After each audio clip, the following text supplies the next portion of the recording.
পশ্চিমবঙ্গের মানুষ দেখতে পেয়েছে কি ঘটনা ঘটেছিল। একের পর এক এমন কোন কথা বলার কোনো অধিকার নেই, একটা কথা বলার জায়গা নেই।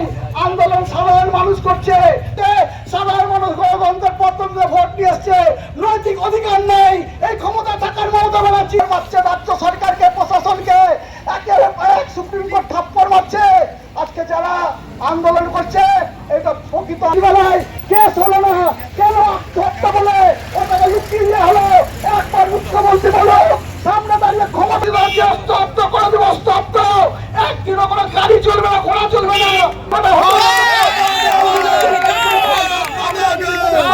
কিছু করে দেবো। আমরা বিরোধী দল, আমরা এখানে দুটো এমএলএ আছে, এখানে লোক তোমার সেকেন্ড পয়সা পাবো না। মাথাটা কিন্তু চিন্তা করতে হবে। আমরা বিশৃঙ্খলা পছন্দ করি না, আমরা সুশৃঙ্খলা করতে এসেছি। কেস দেন, আপনি জেলে পাঠান, সারা জীবন এই করেছেন মুখ্যমন্ত্রী, এছাড়া কোনো কাজ এই মুখ্যমন্ত্রীর প্রশাসনের নেই। দোষীদেরকে গ্রেপ্তার করুন। সৎসাহস থাকলে আজকে কেন সন্দীপ ঘোষকে গ্যারেজ করা হলো না?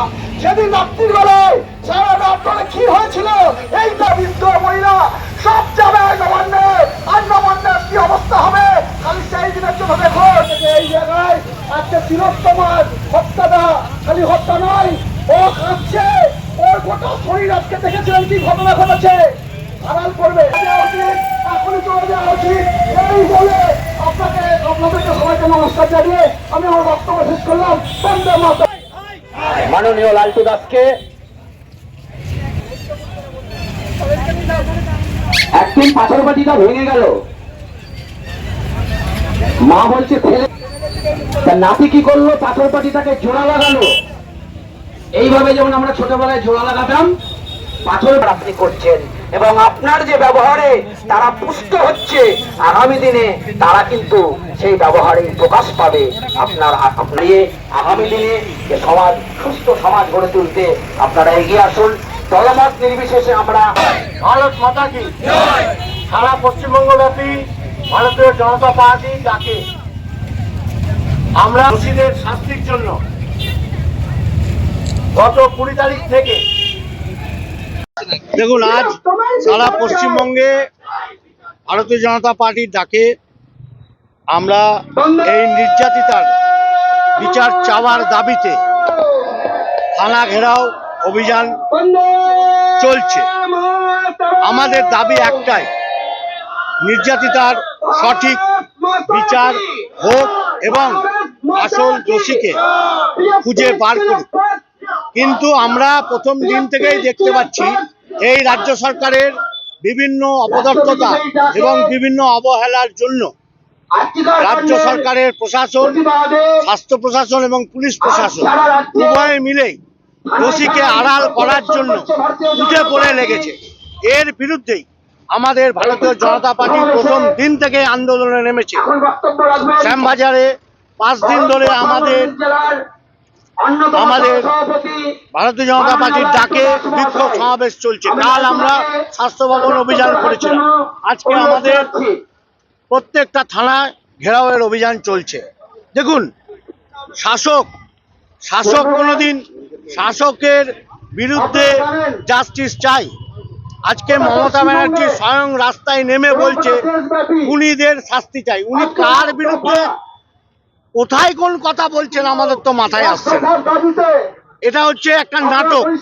এই নাটকের জন্য উনি সারা ভারতবর্ষে বিখ্যাত। আমরা চাইছি দোষীদের আড়াল না করে সিবিআই যত তাড়াতাড়ি পারে দোষীদেরকে শনাক্ত করুন এবং উপযুক্ত শাস্তি দিন।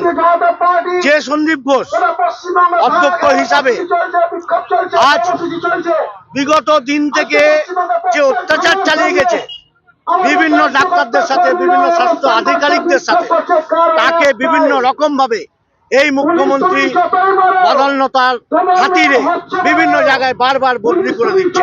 কেন হবে? কেন মেয়েটির তদন্তের আগেই পুড়িয়ে দেওয়া হলো? কেন মেয়েটির পুড়িয়ে দেওয়ার পরে এফআইআর করলো? এ দাবি আমাদের রাজ্য নেতৃত্বে। আমরা চাইছি যে পুলিশ এফআইআর করে রাত্রি 11টার সময়, অথচ সেই নির্যাতিতার দেহ পুড়িয়ে দেওয়া হয় সন্ধ্যাবেলায়।